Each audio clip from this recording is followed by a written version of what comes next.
Bismillahirrahmanirrahim. Assalamualaikum warahmatullahi wabarakatuh. Marhaban ya Ramadan. Alhamdulillah. Pemirsa di rumah, gimana nih sahur pertamanya? Mudah-mudahan semakin hangat nuansa kekeluargaannya dengan masakan-masakan dari sang istri tercinta. Ya, mudah-mudahan menambah semangat kita untuk berpuasa hari ini. Dan mudah-mudahan amal ibadah puasanya diterima oleh Allah Subhanahu wa Ta'ala. Ya, pemirsa, bertemu lagi bersama saya Bobi Maulana dan juga Pak Ustadz Danu. Inilah dia Siraman Kolbu, Sejukan Hati. Ini puasa hari pertama nih pemirsa, nih harus semangat, harus happy ya. Dimulai dari pantun dulu untuk mendengarkan tausiah dari Pak Ustadz. Kemudian narasumber kita nanti akan ngobrol-ngobrol lagi. Kita pantun dulu ya. Mbak Kunti sibuk berdandan. Mau jalan sama si Rosa. Banyak pahala di bulan Ramadan. Mari kita semangat puasa. Wah, cakep. Hari pertama di bulan suci Ramadan, tausiah yang pertama dari Pak Ustadz Danu. Silahkan Pak Ustadz. Bismillahirrahmanirrahim. Assalamualaikum warahmatullahi wabarakatuh. Waalaikumsalam warahmatullahi wabarakatuh. Alhamdulillah kita berpuasa di hari pertama. Puasa diwajibkan bagi kita sebagai seorang muslim. Ya ayyuhalladzina amanu kutiba alaikumusiyam kama kutiba alal ladzina min qablikum wa la'allakum tattaqun.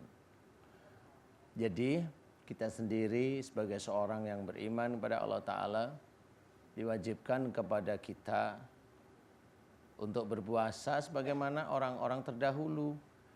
Ya, kita umatnya Rasulullah Muhammad SAW, kemudian umat-umat yang lain sebelumnya, ya, dari para nabi, itu diwajibkan untuk kita berpuasa. Dan di bulan puasa ini pahala ini sangat-sangat besar yang akan diberikan kepada kita bagi yang berpuasa ini karena Allah. Dan juga bulan penuh ampunan yang harus kita jalani walaupun ini di tengah wabah corona. Kita harus belajar memahami bahwasanya biasanya kalau kita sehari-hari melakukan kesalahan itu jarang sekali kita memohon ampun kepada Allah Ta'ala, sangat jarang. Cukup dengan beristighfar aja biasanya seperti itu. Tapi cobalah agak lebih khusyuk. Apalagi kebanyakan kita itu kan beribadah sekarang banyak di rumah, ya, beribadah banyak di rumah, kegiatan itu banyak di rumah, sampai kerja itu dikerjakan di rumah. Buka puasa di rumah. Iya, buka puasa ya di rumah lah, buka puasa kalau bisa di rumah, ya. Jadi benar-benar harus kita setting. Cobalah fokus pada mohon ampun kepada Allah Ta'ala, ya. Mudah-mudahan dengan bulan penuh berkah, pahala, ampunan ini bisa kita gunakan dengan sebaik-baiknya kita dekat dengan Allah Ta'ala.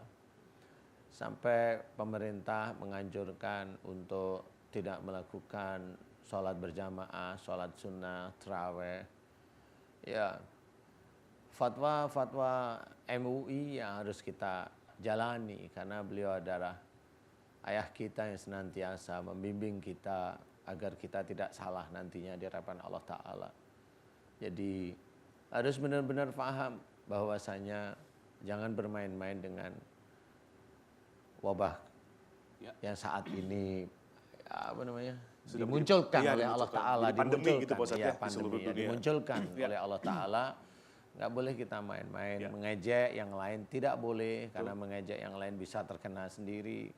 Dan kalau sudah gitu, ya kalau hanya cuma terkena nanti sembuh lah. Kalau itu nanti bablas terus gimana? Ya hidupnya jadi apa namanya? Jadi nggak manfaat kalau seperti itu ya. Nggak manfaatnya gimana? Harusnya dia bisa mengatur keluarganya lagi sehingga itu tidak manfaat. Ya.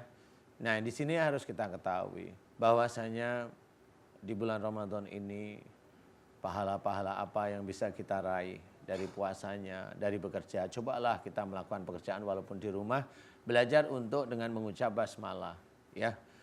Selesai hamdalah. Kerjakan apalagi basmalah. Karena memang dianjurkan oleh Rasul kalau kita melakukan perbuatan-perbuatan baik, Disunnahkan ya dengan membaca basmalah, berarti kita memang sangat kuat diajarkan oleh Rasul itu untuk senantiasa dekat kepada Allah Ta'ala. Jadi harus difahami pahala itu tidak hanya kelihatan kerja, nggak taunya kerjanya kita juga nggak ada, kerjanya karena Allah, kerjanya ya hanya untuk uang aja. Ya, nah disinilah kita harus memahami, yuk kita memang betul-betul bersedekah di bulan Ramadan. Tapi yang dibanyakin sedekah di bulan Ramadan. Di bulan biasa jarang, ngirit lagi. Jangan ya, dimulai dari bulan di luar bulan Ramadan, Allah akan tersenyum. Di luar bulan Ramadan kita mengerjakan amal-amal soleh, di bulan Ramadannya Allah pasti tersenyum. Inilah insya Allah seorang yang memang belajar taat pada Allah Ta'ala. Jadi tidak milih-milih hari. Mudah-mudahan ini bisa manfaat untuk kita semua. Mudah-mudahan bisa menjadi amal ibadah kita di bulan Ramadan yang pertama ini. Amin ya rabbal alamin. Wallahu a'lam. Pak Ustadz, terima kasih tausiahnya. Jadi jadikan bulan Ramadan ini menjadi momentum latihan Pak Ustadz ya. Untuk nanti diaplikasikan atau dikerjakan di bulan-bulan selanjutnya. Jadi harus sebaik di bulan suci Ramadan ini. Jadi mudah-mudahan di bulan suci Ramadan ini yang tadinya kita biasa keluar, ada acara buka bersama dan lain sebagainya, sekarang di rumah dulu ya. Kita ambil positifnya apa, kita bisa lebih dekat dengan keluarga, kita bisa lebih khusyuk dalam beribadah kepada Allah. Mudah-mudahan segala amal ibadah kita diridhoi oleh Allah Subhanahu wa taala ya. Amin.